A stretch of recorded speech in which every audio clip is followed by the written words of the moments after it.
Today I'll be showing you how to separate audio tracks in OBS. This lets you record Discord, music, and your microphone all on different tracks. It's super helpful for editing later. First, make sure you're using OBS version 28 or newer. At the top, click Help, then choose Check for Updates. Some plugins might break after the update, so you'll need to update those too. Open your OBS settings. From the left side, select Audio. Set desktop audio to your headset or speaker, then set mic audio to your microphone. Now, go to the Output tab.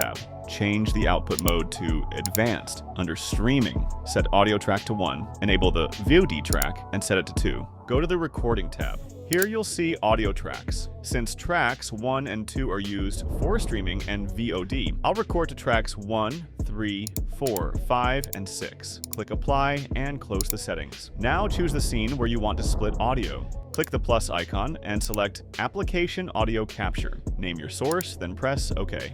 From the list, select the app you want to record audio from, like Discord or Spotify. Set Window Match to Match Title or Same Executable, then click OK. Repeat the same steps for each app you want to capture. One source per app. Now they'll all appear in your audio mixer. To keep things organized, hold Shift and select all the sources. Then right-click and choose Group Selected Items, or hold Control and click each source one by one. In the audio mixer, click the 3 dots beside any source. Then open Advanced Audio Properties. Here you'll assign apps to different audio tracks. We recommend giving each track a clear label. Remove desktop audio from all tracks. Since you're recording everything separately, it's not needed anymore. Track 1, your streaming audio.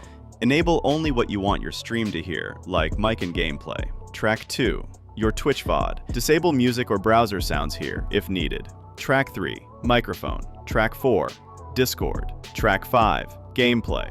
Track 6, music or background sounds. Make sure each track is clean and non-conflicting. Use the volume sliders in the audio mixer to balance everything. Now you'll have clean, separated audio tracks for every app. And that's it. You now have fully separated audio in OBS. If this helped you out, hit that like button and consider subscribing. Thanks for watching, and see you next time.